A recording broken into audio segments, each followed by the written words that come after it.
नमस्कार, मी मनुश्री पाटील. आपण बघतोय टाइम्स नाव मराठीमध्ये आपलं स्वागत आहे. आज खरं तर खास असा दिवस आहे. बाबासाहेबांचा महापरिनिर्वाण दिन आहे. आज लाखो अनुयायी खरं तर मुंबईत येत आहेत. पण बाबासाहेब खरंच आपल्याला समजले का, हा खरं तर विषय आहे. महाजननायक आहे तो आणि महाजननायक का बनले आणि नेमके आजच्या या युगामध्ये, आजच्या या काळामध्ये बाबासाहेबांचे विचार खरंच लोकांपर्यंत किती पोहोचले आहेत आणि ते पोहोचणं किती गरजेचं आहे, हे सगळं थेट आपण जाणून घेणार आहोत. बाबासाहेबांचे अभ्यासक सुनील कदम आपल्याबरोबर. तुमचं स्वागत आहे टाइम्स नाव मराठीमध्ये. नमस्कार. खरं आजच्या दिवशी आपण बोलतोय, खूप दिवसाचं महत्त्व आहे. बाबासाहेबांची आठवण आपण करतोय, त्यांची ओळख जगाला करतोय. खरं तर बाबासाहेबांची ओळख म्हणजे फक्त बाबासाहेब आंबेडकर हा एकच शब्द काफी आहे खरं तर म्हटला जातो. पण आज ह्याच समाजामध्ये पोहोचणं बाबासाहेबांचे विचार खूप गरजेचं आहे. महाजननायक आहेत ते. पण आज ज्या आरक्षणाच्या मुद्द्यावरनं जो काही इश्यू चालू आहे, जो काही वादंग खरं तर उठलेला आहे आणि बाबासाहेबांचं नाव वारंवार समोर त्या बाबासाहेबांनी असं लिहिलं ह्याच्यामध्ये घटनेमध्ये तसं लिहिल्याचं म्हटलं जातं. पण आज जो मराठा समाजाचा भांडतो आहे आरक्षणासाठी, नेमका हा वादंग काय आणि बाबासाहेबांचे यामध्ये विचार काय होते नेमकं मुळात? कसं आहे, आधी आरक्षण म्हणजे काय आपण हे समजून घेऊया. आरक्षण म्हणजे काय? प्रतिनिधित्व. म्हणजे ज्या समाजाला अनेक गोष्टींमधनं वंचित होते, एक्सप्रेशनमधनं, शिक्षणापासून, अनेक गोष्टींपासून वंचित होते, त्या समाजाला कुठंतरी प्रतिनिधित्व मिळालं पाहिजे. हे त्याचा एक बेस होता. पण दुसरं एक महत्त्वाचं कारण आहे सेफगार्ड्स. म्हणजे आरक्षण हे सेफगार्ड्स आहेत. सेफगार्ड्स म्हणजे काय की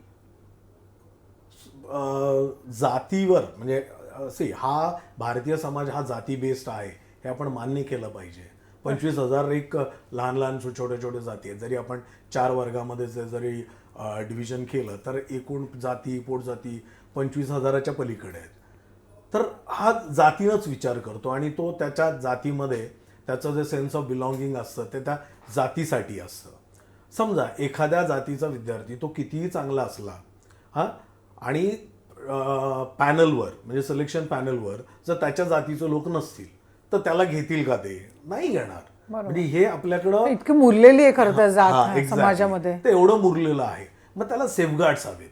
मग सेफगार्ड्स काय की अमुक 1% या जातीला मिळालेच पाहिजेत. कारण तिथं सिलेक्शन करणारे वेगवेगळ्या जातीचे आहेत. म्हणजे पूर्वी तर फक्त ब्राह्मण असायचे, मग आता थोडंसं ब्राह्मणांच्या व्यतिरिक्त समोरच्याचं कॅलिबर बघण्यापेक्षा त्याची जात बघून, एक्झॅक्टली जात बघून. म्हणजे अनेक वेळेला पूर्वी पर्यंत तर म्हणजे काय, म्हणजे पुण्यामध्ये विशेषतः चालायचं. म्हणजे मी इंजिनिअरिंग कॉलेजमधनं आलो, इंजिनिअरिंग कॉलेजमध्ये होतो मी, आणि मग तिथं मग जानवं बघून वगैरे मार्क द्यायचं असं म्हटलं जायचं आणि तर प्रॅक्टिसही व्हायचं. खरं म्हणजे ते खरंही आहे. हे वास्तव आहे आणि हे वास्तव आपल्याला मान्य केलं पाहिजे, ते स्वीकारलं पाहिजे. मान्य करणं म्हणजे किंवा स्वीकारलं पाहिजे आणि त्याच्या पुढे मग आपल्याला याच्यातनं काय म्हणू आपण, वाट काढली पाहिजे, याच्यातनं मार्ग काढला. पण आज जो मराठा समाज आरक्षण मागतो आहे ओबीसी मधनं, जे 50% आरक्षण देऊ केलेलं आहे, हा सगळा तिढा खरं तर आहे. मग बाबासाहेबांनी नेमकं काय सांगून ठेवलंय? मग तिथंच येतोय मी. हे पहिलं झालं आपण प्रतिनिधित्व, दुसरं सेफगार्ड्स आणि तिसरं संधी मिळणं. अपॉर्च्युनिटी जोपर्यंत नाही मिळालं, जर जोपर्यंत तुम्हाला मिळत नाही तोपर्यंत तुम्ही पुढे जाणारच नाही. तुम्हाला शिक्षण नाही, तर ब्राह्मणाशिवाय इतर कोणी शिक्षण घेतलंच नाही. किंबहुना कोणाला शिक्षण घेण्याचं काय म्हणतो संधीच नव्हती. शिक्षण तुमच्यासाठी नाहीच, हे मुळात होतं ते. त्यामुळं मराठा समाज जो आहे तो सगळ्यात आपण आपल्याकडं प्रगत किंवा तो रूलर आहे. रुलिंग जर कुठला समाज असेल तर तो मराठा आहे, हे आपण मान्य केलं पाहिजे. रुलिंग समाजाला जो समाज रूल करत होता तोच समाज जो श्रीमंतही होता, म्हणजे देशातला, म्हणजे आपण महाराष्ट्रातले जर आपण जमिनीचं हे बघितलं तर प्रामुख्यानं सगळ्या जमिनी देशमुख आणि या लोकांच्याच होत्या. म्हणजे मराठा, जे सदन मराठा जे आहे ते सदन मराठ्यांच्याच होत्या सगळ्या जमिनी. मग सगळ्या जमिनी त्यांच्या होत्या, मराठा समाजाच्या होत्या. रूल करणारा जर समाज कोणता असेल तर तो मराठा होता. तरी तो मागासलेपणा त्यांच्याकडे का आला? आणि हे येण्याचं कारण डॉक्टर बाबासाहेबांनी 1917 साली सांगितलं होतं. त्यांनी काय म्हटलं होतं त्यावेळेला की या ज्या जमिनी, म्हणजे तुमचा अर्निंगचं जे काही प्रमुख मार्ग आहे तो जमिनी आहे, परंतु ह्या जमिनी येणाऱ्या काळामध्ये त्याचा विभागणी होत. म्हणजे त्यावेळेला म्हणजे 20 मुलं असायची, सॉरी नॉट 20 पण 15 मुलं तर नक्की असायची. म्हणजे ती 15 मुलं असलेली मी कुटुंब पाहिली आहेत. माझ्या घरातच मला वाटतं 12 होती. म्हणजे माझ्या आधीच्या आजोबांना. त्यामुळं 12 मुलं, 10 मुलं, 8 मुलं, 5 विभागणी मुलं, होत जाते. आणि याच्यामध्ये तुमच्या ज्या जमिनी होत्या ज्या प्रकारे त्या विभागल्या गेल्या, त्यातनं बाबासाहेब म्हणाले होते की 50-60 वर्षानंतर तुमच्या एक लक्षात येईल की 1 एकरच्या पलीकडे मालकी नसेल, आणि 1 एकरच्या पलीकडे मालकी नसेल तर 1 आणि अर्धा एकरमध्ये तुम्ही शेती करूच शकत नाही. शेती करणं हे इम्पॉसिबल आहे. म्हणजे याचा अर्थ शेती नको आहे का, तर याचा अर्थ लोक लगेच घेतात की शेतीमधनं बाहेर पडायचं नाही. शेतीची मालकी सुद्धा त्यांनी तो एक वेगळा कॉन्सेप्ट मांडला होता. त्याला कन्सॉलिडेशन आणि एनलार्जमेंट असं त्यांचं हे होतं की एनलार्जमेंट नको कन्सॉलिडेशन, किंवा कन्सॉलिडेशन नको एनलार्जमेंट, असं त्यांनी ती मांडणी केली होती. पण आपण त्याच्यात नको जायला, आपण इथपर्यंतच राहूया की ही विभागणी झाली. म्हणजे म्हणजे एकरच्या प्लॉटमध्ये एक कुटुंब, म्हणजे 2 मुलं आई वडील, म्हणजे 2 मुलं आई वडील आणि म्हणजे आणि त्या शेतकऱ्याचे आई वडील, एवढं कुटुंब इथं म्हणजे खाणं म्हणजे उदरनिर्वाह सुद्धा होणार नाही. तर शिक्षण वगैरे त्याच्या पलीकडच्या गोष्टी आहेत. म्हणून बाबासाहेबांनी गोष्टी सुचवल्या होत्या की आपण म्हणजे शेतीच्या व्यतिरिक्त ग्रामीण भागामध्ये शेतीच्या व्यतिरिक्त ग्रामीण भागामध्ये उद्योग वाढला पाहिजे. Industrialisation is the only remedy, असं बाबासाहेबांचं म्हणणं. आणि पण त्या ग्रामीण भागामध्ये आपल्याकडे झालंय कसं, मुंबई, पुणे, नागपूर म्हणजे काही शहरामध्ये मग त्याला आपण इंजिन्स वगैरे म्हणतो, हे वेडेपणा आहे. म्हणजे ग्रामीण भागामध्ये खरं म्हणजे हा गेला पाहिजे. म्हणजे कसं आहे की ग्रामीण भागामध्ये शेती पण असणार आहे. शेती पूर्ण उद्ध्वस्त नाही करायची, पूर्ण नाहीच, किंबहुना ती शेती वाढेल. तर एका बाजूला शेती, एका बाजूला उद्योगधंदे. बरं, शेतीवर अवलंबून असलेले उद्योगधंदे आणि उद्योगधंदे जरूर नाही की शेतीवरच अवलंबून असलेले, आणि शेतीवर अवलंबून असलेले सुद्धा. लक्षात घ्या, उद्योगधंद्यामधनं जो उत्पन्न निर्माण होतं ते इनफॅक्ट शेतीसाठी, म्हणजे शेतीसाठी बाबासाहेबांचं म्हणणं असं होतं की माझा शेतकरी, माझा म्हणजे दलित शेतकरी नव्हे, तो मराठा, ब्राह्मण, कुठलाही शेतकरी, माझा म्हणजे भारतीय शेतकरी, तो गरीब आहे, त्याला गुंतवणुकीला पैसे नाही आहेत. आणि आज आपण जर बघितलं ना, मे आणि जूनमध्ये जर म्हणजे मे मध्ये ती भांगलणी, खुरपणी वगैरे, नांगरणं वगैरे सुरू होतं, त्याला शेतकऱ्याकडे पैसाच नसतो. म्हणजे गुंतवणुकीला पैसा नाही एकतर. आणि हे बाबासाहेबांनी सांगितलं होतं की गुंतवणुकीला तुमच्याकडे पैसे नसणार आहे. म्हणजे मग काय, याचा अर्थ काय आहे की गुंतवणुकीला पैसा नाही आणि दुसऱ्या बाजूला दुसरा उदरनिर्वाहाचा मार्ग नाही. जर दुसरं साधन असेल तर याच्यातनं कमाई करून, कारण शेतीमध्ये टाकू शकतो. पण शेती ही, बाबासाहेबांचं हेही म्हणणं होतं की तो शेती ही काही किफायतशीर नाही. बरोबर आहे. म्हणजे त्याच्यात आधीच करून दिले होते, त्यामुळे आरक्षण असावं त्यांचं. तर मग झालं कसं की मग आता झालं कसं, आपल्याकडे उद्योगधंदे वाढले नाहीत, म्हणजे ग्रामीण भागामध्ये उद्योगधंदे वाढले नाहीत. ग्रामीण भागामध्ये मग शेती कमी झाली, शेती कमी इन द सेन्स छोटे छोटे प्लॉट झाले. याचा परिणाम हा झाला की जो सदन समाज होता, जो श्रीमंत समाज होता, जो पुढारलेला समाज होता, जो रुलिंग होता, तो समाज आर्थिकदृष्ट्या मागे पडला. बाबासाहेबांचं म्हणणं होतं की त्या समाजाने शिक्षण घेतलं पाहिजे, कारण त्याच्याबरोबर म्हणजे उद्योगधंद्याबरोबर शिक्षण हा पण महत्त्वाचा गोष्ट आहे. आणि आज तुम्ही जर पाहिलं, म्हणजे त्यांचं असं म्हणणं होतं की शिक्षणाला मराठा समाजाला सुद्धा आरक्षण दिलं पाहिजे. म्हणजे आरक्षण का, म्हणजे ते पर्सेंटेज कमी जास्त असेल, मग ते आरक्षण का, तर त्यांचं असं म्हणणं होतं की ब्राह्मण सोडून सगळा समाज इथला जो आहे तो शिक्षणापासून वंचित आहे. आणि शिक्षणासाठी तुम्हाला कुठंतरी काय म्हणतो लेगसीची गरज आहे. असं नाही की उठून लगेच कुठला तरी एक कुटुंबाचं हे झाला, first time learners, second time learners, third time learners, मग ते पिढ्यानपिढ्यानंतर मग तो हे होत होता. ब्राह्मणांकडे कसं आहे, पिढ्यानपिढ्या शिकत आलेत आणि पिढ्यानपिढ्या ते शिक्षणापासून वंचित नाही राहिलेले. शिक्षण हाच त्यांचा म्हणजे प्रामुख्य होता. त्यामुळं त्यांना आता तुम्हाला सांगावं लागत नाही की तुम्हाला शिकलं पाहिजे. पण मराठा समाज असेल किंवा इतर समाज असेल तो, पण आता तुम्हाला त्याच्यात मग आरक्षण देणंही गरजेचं होतं. त्याला अफर्मेटिव्ह ॲक्शन म्हटलंय. अफर्मेटिव्ह ॲक्शन म्हणजे काय, बाबासाहेबांचं असं म्हणणं होतं की शिक्षणापासून वंचित आहेत एक समाज, म्हणजे मराठापासून सकट असं शिक्षणापासून वंचित आहे, आणि ब्राह्मण एक बाजूला म्हणजे एज्युकेटेड एक समाज आहे. मग संधी मिळणं गरजेचं आहे. आणि संधी मिळण्यासाठी तुम्हाला लेवल प्लेइंग फील्ड पाहिजे. लेवल प्लेइंग फील्ड जर हवं असेल तुम्हाला, तर यांचं कुठंतरी वरती असलं, म्हणजे ही जी लेवल आहे ती वरती आणण्यासाठी, ही लेवल काढण्यासाठी, आणि मग ते आरक्षण आहे की ते लेवल प्लेइंग फील्डसाठी. म्हणजे आरक्षण ही मेहरबानी नाही, आरक्षण ही देशाची गरज आहे. देशाच्या विकासाची, देशाच्या प्रगतीची गरज काय आहे, तर हे आरक्षण आहे. कारण आरक्षणाशिवाय जर आरक्षण हे फक्त लेवल प्लेईंग फील्ड देतं, म्हणजे तुम्हाला कुठंतरी त्या लेवलला जाता आणि मग संधी मिळते. आणि व्हॉट इज टॅलेंट? टॅलेंट म्हणजे संधी ना. संधी मिळाल्याशिवाय तुम्ही काय म्हणजे पुढे काय जाऊ तुम्ही शकणार. म्हणजे तुम्ही म्हणजे एक्सप्रेस का पुढे जाणार बरोबर. कसं आहे? प्रश्नच नाही. तर संधीच जिथं नसेल, म्हणजे आरक्षणामुळे संधी मिळते आणि ही संधी जर मिळत नसेल तर तुम्ही काय म्हणू आपण, प्रगती होणारच नाही. आता जर एवढा मोठा समाज जर प्रगतीच करू शकला नाही, मग तो शिक्षणात नाही म्हणजे आर्थिक प्रगतीच होणार नाही, तर हा देश मागासला राहणार नाही का?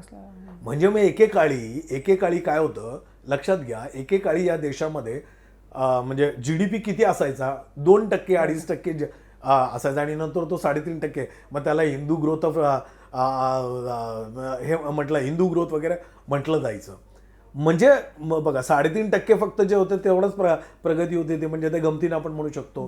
पण देशाची प्रगती खुंटली ती याच्यासाठी की इथला 85-90% जो समाज आहे तो शिक्षणापासून, तो नोकरीपासून, तो व्यवसायापासून वंचित होता. संधी मिळाली नाही. संधी मिळत नव्हती. त्याचं कारण आहे संधी. आरक्षण काय करतं, ती संधी देतं. आरक्षण ही मेहरबानी नाही.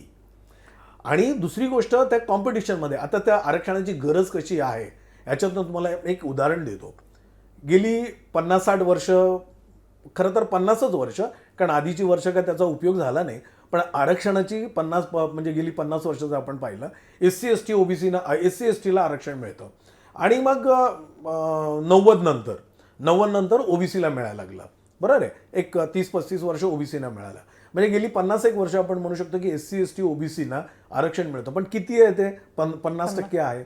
50% आरक्षण आहे. उरलेल्या 50% मध्ये कोण आहे इथं? उरलेल्या 50% मध्ये फक्त ब्राह्मण आणि मराठा समाज आहे. लक्षात घ्या, मराठा समाज, जो जुना मराठा समाज, जो सदन होता, जो इथला रूलर होता आणि सदन होता, तरीही गेल्या 50 वर्षामध्ये हा मराठा समाज त्या 50%, उर्वरित 50% जे ओपनचे आहेत, ओपनच्या ज्या सीट्स आहेत, ते ब्राह्मणांबरोबर कॉम्पीट करू शकले नाहीत. म्हणजे अफर्मेटिव्ह ऍक्शनची, आरक्षणाची किती गरज आहे याच्यावरनं लक्षात येतं ना. तेच म्हणून मला वाटतं आता मागणी मोठ्या प्रमाणात मराठा आणि जाणीव झाली असावी कदाचित मराठा समाजाला, आणि त्यामुळे ती मागणी होताना दिसते. आणि हा विचार म्हणजे हा एवढा दूरचा विचार त्यावेळी बाबासाहेब आंबेडकरांनी केला होता.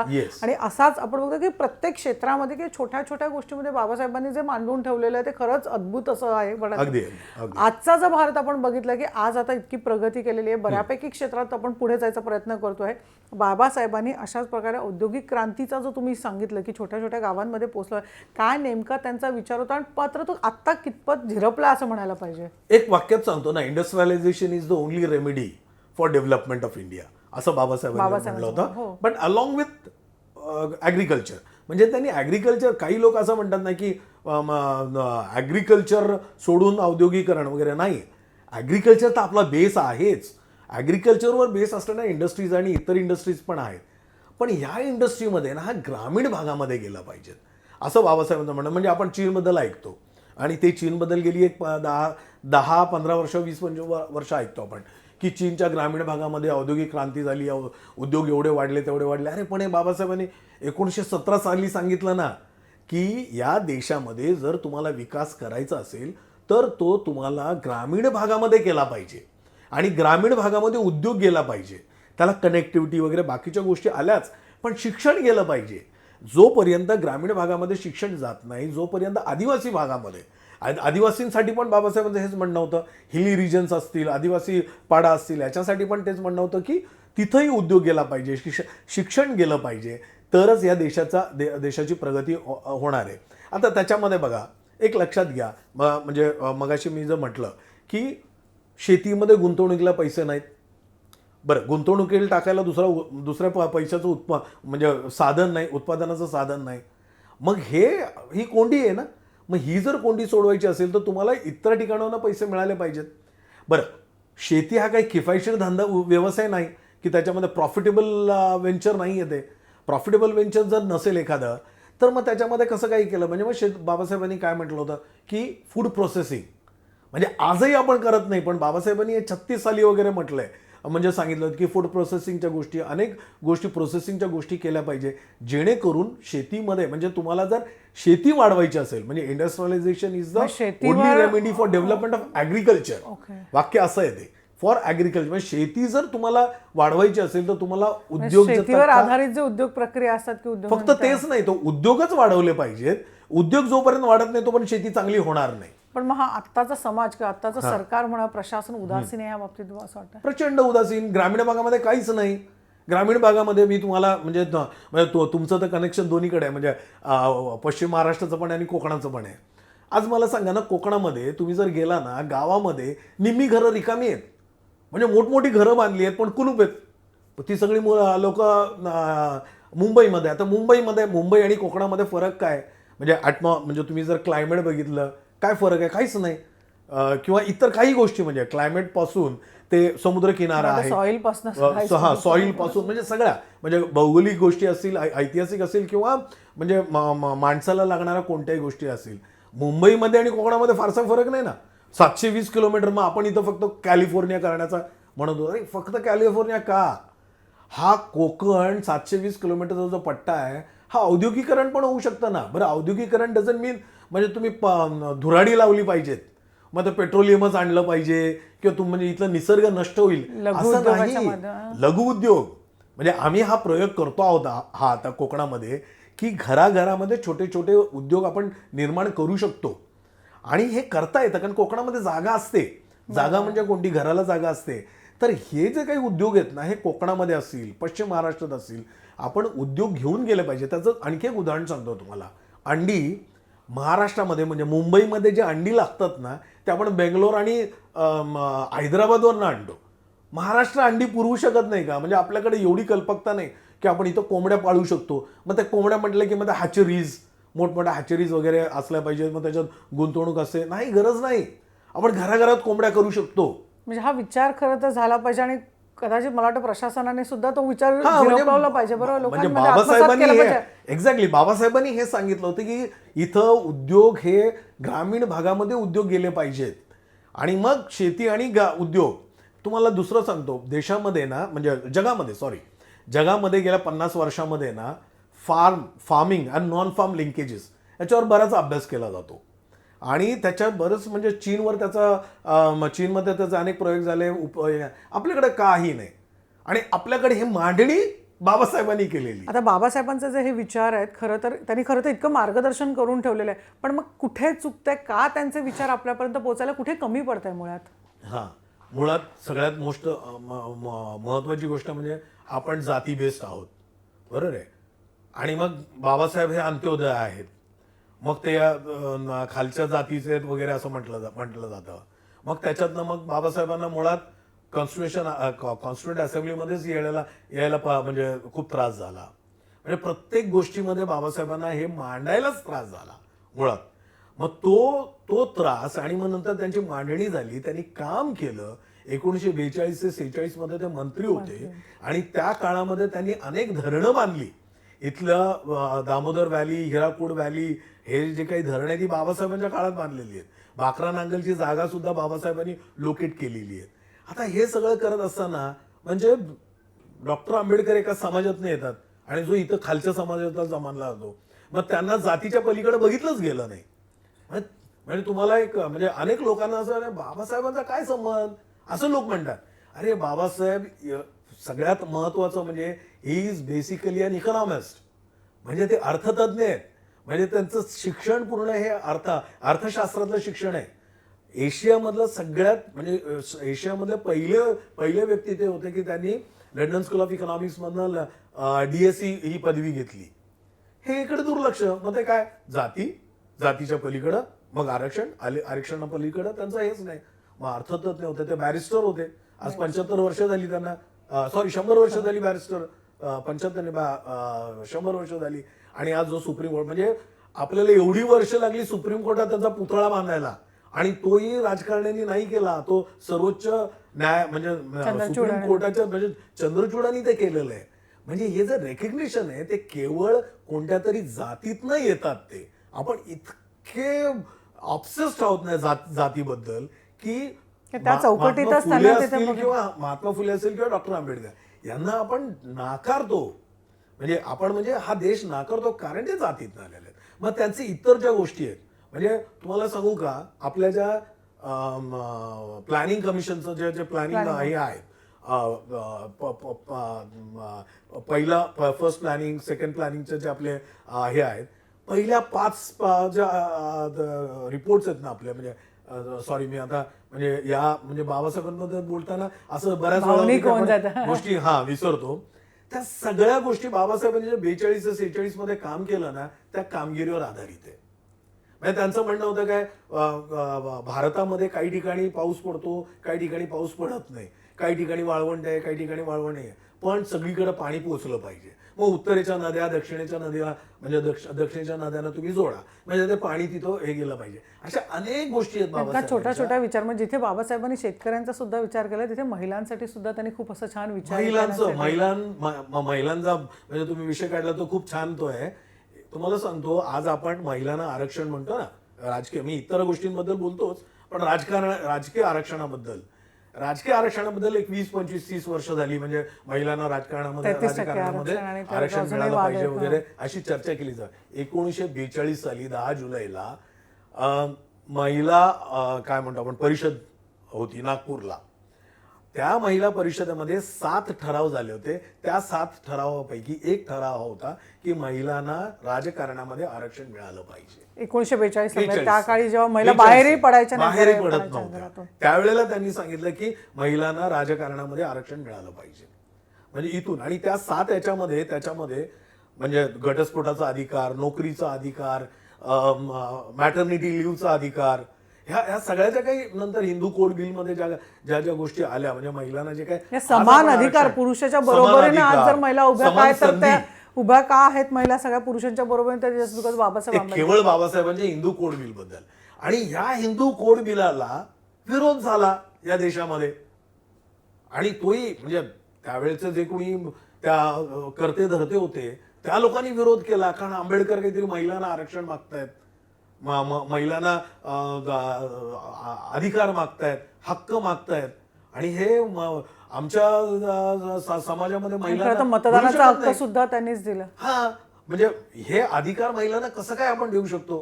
म्हणजे नोकरी करायला महिलेनं बाहेर पडावं, ह्याला विरोध. म्हणजे कोणत्या गोष्टीला म्हणजे बाबासाहेबांना वैयक्तिक जर पण म्हणजे तोंड द्यावंच लागलं, पण महिलांना इथल्या शेतकऱ्यांना अधिकार मिळण्यासाठी, शेतकऱ्यांसाठी पण खूप आहे, कामगारांसाठी खूप आहे. मुळात हाच म्हणायचं आहे कामगारांसाठी. म्हणजे आज आता जो कामगार वर्ग 7 तास आणि 8 तास कामं करतो तेव्हा फक्त आणि फक्त बाबासाहेब आंबेडकर, आणि त्याच्यामुळे तो आज कुठेतरी आहे. किमान वेतन, कमाल वेळ, म्हणजे मॅक्झिमम जी 8 तासाचं हे आहे. कामगारांसाठी तर खूप काही केलेलं आहे. म्हणजे 44 कायदे जे पूर्वी म्हटले जाते बाबासाहेबांनीच केले. कायदा मंत्री असताना कामगारांचे अधिकार. तुम्हाला सांगू का, कामगारांना कॅन्टीनची गरज आहे. त्यावेळेला कॅन्टीन नव्हती, मग कामगार कुठं जाऊन बसायचे.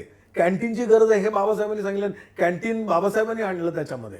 म्हणजे वेळ खूप कमी पडेल. म्हणजे कामगारांसाठी काय त्यातलं जाताना फक्त एक गोष्ट सांगतो, कामगार कल्याण आपण जे म्हणतो ना, कामगार कल्याण तो फंड वगैरे सगळं म्हटलं आता. कामगार कल्याण ही संकल्पना बाबासाहेबांची आहे. ट्रायपार्टाईट कॉन्फरन्स त्याला म्हणतात.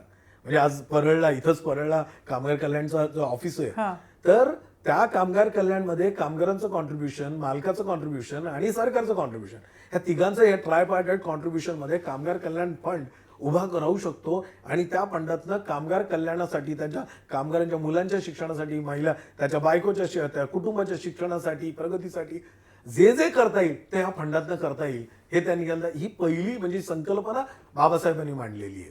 आणि कामगारांसाठी इतर तर गोष्टी खूपच आहेत म्हणजे केलेल्या. जसं महिलांसाठी म्हटलं मॅटर्निटी, आपल्याकडे तो वेळ नाही म्हणून मी पटापट एक गोष्ट घेतोय, कारण याला तासभर लागतो. आणि खरं तर बाबासाहेबांवर बोलणं इतक्या कमी वेळात शक्यच नाही. कामगारांवर बोलताना मला 2 तास लागतात. बरोबर. कामगारांच्या ज्या गोष्टी म्हणजे कायद्यांसकट, पण मग हे सगळं पण कामगार नेता म्हणून बाबासाहेबांना इथं मान्यता नाही. ही किती मोठी शोकांतिक आहे. कामगारांना म्हणजे कामगार नेता म्हणून बाबासाहेबांचं नाव आहे का, तर नाही. महिलांसाठी बाबासाहेबांनी केलं हे अलीकडे आपण डिस्कस करायला लागलोय. शेतकऱ्यांसाठी तर म्हणजे मगाशी आपण थोडं शेतकऱ्यांबद्दल बोललोच, पण शेतकऱ्यांचं बाबासाहेबांचं म्हणणं होतं की माझा शेतकरी गरीब आहे, सरकारने त्याला पैसे दिले पाहिजे गुंतवणुकीला. जे आता आपण म्हणतो ना की तेलंगणामध्ये ते झालं होतं की 10,000 रुपये शेतकऱ्याला मिळत होते. आपण कर्जाचं वगैरे बोललं जातं इथं, कर्ज माफ वगैरे. बाबासाहेब म्हणत होते की शेतकऱ्याला आधी पैसे द्या गुंतवणुकीला, मे जून मध्ये इन्व्हेस्टमेंटसाठी पैसे द्या, हे बाबासाहेबांचं म्हणणं होतं. कारण त्याला बाबासाहेब म्हणत होते की इथलं जे पाणी वाटप आहे किंवा पाऊस जो आहे तो अनसर्टन आहे आणि तो इतका पावसावर अवलंबून शेती आहे पूर्ण. पावसावर अवलंबून शेती आणि आपण शेतीवर अवलंबून. म्हणजे बघा आपलं अवलंबून असणं किती भयंकर आहे. म्हणजे आपलं काय म्हणतो जगणंच शक्य नाही त्या हिशोबाने. तर बाबासाहेबांनी शेतकऱ्यांसाठी केलं. म्हणजे मी शेतकऱ्यांसाठी जेव्हा एक एक तास बोलतो ना त्यावेळेला मी लासलगाव सारख्या ठिकाणी जेव्हा कांदा प्रश्न मांडत होतो आणि त्याच्यामध्ये बाबासाहेबांचं काय काय म्हणणं आहे हे जेव्हा सांगत होतो, शेतकरी रात्री 12 वाजेपर्यंत ऐकत होते. आणि मग शेतकरी म्हणतात की आम्हाला माहितच नाही बाबासाहेबांनी हे केलंय. म्हणजे बाबासाहेबांचा हा जो दुसरा भाग आहे जो म्हणजे सामाजिक तर आहेच, पण तो इतर या देशाच्या उन्नतीसाठी ज्यांनी जे देशावर देशातल्या लोकांसाठी उपकार करून ठेवले ते कुठेतरी त्यांची कमी पोहोचते. आणि त्यांनी ते केलंय. म्हणजे बाबासाहेब फक्त सांगून थांबले नाहीत तर त्यांनी अंमलात आणलंय. बरोबर. 1942-46 मध्ये ना ह्या सगळ्या गोष्टी, सीपीडब्ल्यूडीची निर्मिती त्यांची आहे. ही वीज निर्मिती वगैरे ग्रीड आहे ना आपण म्हणतो ते, ही ग्रीड वीज निर्मितीचं ग्रीड ही त्यांची निर्मिती आहे. किंबहुना वीज निर्माण झाली पाहिजे आणि स्वस्तात ती वीज मिळाली पाहिजे हे त्यांनी मांडणी केली आहे. आणि दामोदर व्हॅलीमधनं वीज निर्माण झाली पाहिजे, हिराकूडमधनं वीज निर्माण झाली पाहिजे हे त्यांची मांडणी आहे. आणि ते केलं. फक्त केली त्यांनी. पुढारलेलं म्हणजे पुढचं काळाच्या पुढचं बघणार 100-200-300 वर्षापुढचं. नाही, पण खरं तर आपल्याकडे वेळ कमी म्हणून जाता तर तुम्हाला विचारावं असं वाटतं, आजच्या तरुण पिढीला कशा शब्दात तुम्ही बाबासाहेबांचं एक ओळख करून द्याल, काय म्हणून? ओळख बाबासाहेबांची ओळख म्हणजे एका वाक्यात नाही करता येणार आहे. निश्चितच. पण एक लक्षात घेतलं पाहिजे की बाबासाहेब अर्थतज्ञ होते, कायदेतज्ञ होते, समाजशास्त्रज्ञ होते, ते समाजशास्त्रज्ञ होतेच, ते मानववंश शास्त्रज्ञ होते. ह्या प्रकारचं म्हणजे त्यांचा हा जो प्रत्येक पैलू आहे ना हे आजच्या तरुण पिढीने वाचला पाहिजे. आणि मला खात्री आहे जेव्हा ते हे प्रत्येक बाबासाहेबांचे पैलू आणि त्यांचं फक्त थिओरिटिकल नाही तर प्रॅक्टिकल ह्या सगळ्या जर गोष्टी पाहिल्या तर मी तुम्हाला सांगू का, म्हणजे मी माझा अनुभव सांगतो. ज्या नवीन म्हणजे माझ्याकडे मुलं येतात ना त्यांना मग मी एक टप्प्याटप्प्यानं सांगतो, तुम्ही हे व्हॉल्यूम वाचा आधी, मग नंतर हे व्हॉल्यूम वाचा, नंतर हे व्हॉल्यूम वाचा. मुलं झॅप्ट होतात आणि आंबेडकरमय होतात. म्हणजे आणि माझं असं म्हणणं आहे की तुम्ही आधी बाबासाहेब तुम्ही लोकांना सांगा काय काय वाचायचं, काय वाचलं पाहिजे हे पण महत्वाचं आहे. कारण होतं कसं की तुम्ही नेमकं कुठला तरी एक असा भाग दाखवता जे तरुण पिढीला आवडणार नाही. मग मला मोह आवरत नाही, काय नेमकं वाचलं पाहिजे म्हणजे आमच्या माध्यमातून आम्ही जर पोहोचू शकलो तर निश्चित. आजच्या पिढीला मी तुम्हाला सांगतो, आजच्या पिढीला 10वा व्हॉल्यूम अतिशय महत्वाचा आहे. म्हणजे आजच्या पिढीला काय म्हणतो सामाजिक दृष्टिकोन असलाच पाहिजे, तो नंतर आपण त्यांना येऊ देत. पण आजची पिढी कशी आहे, फास्ट आहे.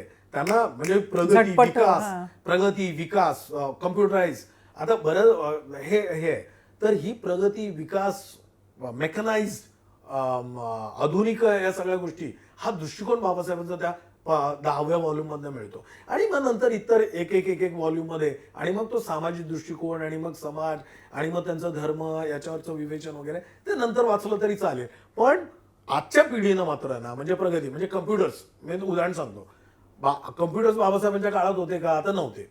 पण बाबासाहेबांनी त्यावेळेला शेती मेकनाइज शेती असली पाहिजे. म्हणजे मेकनाइज म्हणजे मॉडर्न त्याला इक्विपमेंट्स वापरले पाहिजेत. नांगरणं वगैरे सगळं ना आधुनिक त्याला मेकनाइज हा शब्द वापरला त्यांनी. कारण मेकॅनिकल म्हणजे नांगरणं वगैरे सगळं ना ह्या सगळ्या गोष्टी त्यांनी सांगितलं होतं की शेती मेकनाइज झाली पाहिजे, मॉडर्नाइज झाली पाहिजे, शेतकरी आधुनिक झाला पाहिजे, प्रत्येक आधुनिकरणाचं स्वागत झालं पाहिजे. कम्प्युटरचं सुद्धा त्यांनी पहिल्याच दणक्यात स्वागत केलं पाहिजे. परंतु त्यांचं असं म्हणणं होतं की होणारी प्रत्येक प्रगती किंवा होणाऱ्या टेक्नॉलॉजिकल जी काही डेव्हलपमेंट असेल त्याचा उपयोग मानवासाठी झाला पाहिजे, ना की तो काय म्हणतो आपण त्याला डिझास्टर साठी नाही. म्हणजे डिझास्टर सदुपयोग झाला पाहिजे खरं म्हणायला पाहिजे. खरं तर डिझास्टर साठी नाही तर माणसासाठी तो झाला पाहिजे, माणसाच्या उदरनिर्वाहासाठी झाला पाहिजे, माणुसकीसाठी म्हणजे ह्युमन अँड ह्युमॅनिटी हे बाबासाहेबांचं फार महत्वाचं होतं.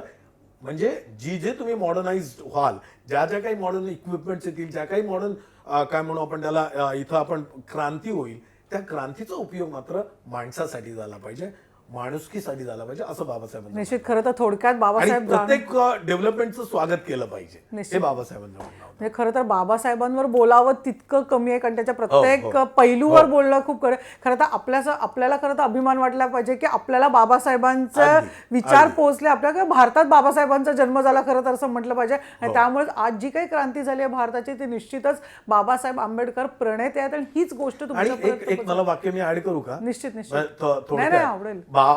ह्या देशातली जी विविधता आहे, म्हणजे बघा, फरलांगावर भाषा बोली बदलते, बरोबर आहे. पोशाख बदलतो, हो. खानपान बदलतं, सगळंच काही बदलत जातं. बरं, इथलं एकीकडं बर्फ पडतो, दुसरीकडं खडकाळ म्हणजे काय वाळवंट आहे, सगळंच भारतात आहे. एकीकडे म्हणजे जॉग्राफिकल आपण डिस्पॅरिटी हो, हो, आहे, इथं सोशल डिस्पॅरिटी आहे, 25,000 जाती आहेत. ह्या सगळ्या विविधतेला एका सूत्रात बांधणं अतिशय अवघड काम होतं, आणि ते त्यांनी संविधानामध्ये ते बांधलं. म्हणजे एका सूत्रात बांधणं, काही अवघड काम आहे, एका articles माणसाने मध्ये, साध्य करून काही आर्टिकल्स मध्ये बांधणं, हे असाध्य कामगिरी होती, ती बाबासाहेबांनी साध्य करून दाखवली. निश्चित. आणि बाबासाहेबच ते करू जाणे, खरं तर त्यांची जी प्रचिती आपण घेतो त्यांना ते आहोत, ऍडव्हान्टेज होतं ना, ते अर्थतज्ञ होते, समाजशास्त्रज्ञ होते, बॅरिस्टर होते, सगळ्या पण ते म्हटलं जातं ना बाबासाहेब दैवी होते खरं तर या सगळ्यामध्ये, कारण एकाच जन्मामध्ये त्यांना आवडणार नाही. कारण एकाच जन्मामध्ये तरी आपण बघतो की एकाच आयुष्यात सगळ्याचा एक्झॅक्टली. खरं तर बाबासाहेबांवर तेच म्हटलं जातं की बाबासाहेबांवर बोलणं कमी. थोडक्यात आम्ही बाबासाहेबांची आठवण करून दिली. आणि कदम सर, तुम्ही खरंच छान, अगदी छोट्या अगदी कमी शब्दामध्ये छान जास्तीत जास्त सांगायचा प्रयत्न केला, त्याबद्दल आभार. आणि महापरिनिर्वाण दिनानिमित्त टाइम्स नाव मराठीकडून सुद्धा बाबासाहेबांना त्रिवार अभिनंदन. धन्यवाद सर, तुम्ही इथे आलात आणि आमच्याशी गप्पा मारल्या, त्याबद्दल तुमचेही आभार. धन्यवाद. मला बोलवल्याबद्दल आणि मला एक्सप्रेस करण्याला संधी दिली त्याबद्दल मी आभारी आहे. निश्चितच. धन्यवाद. टाइम्स नाव मराठीवर आपण विविध अशा चर्चा बघत राहणार आहोत. त्यासाठी सबस्क्राईब करा timesnowmarathi.com. त्याचबरोबर बेल आयकॉन प्रेस करायला विसरू नका. पाहत राहा टाइम्स नाव मराठी.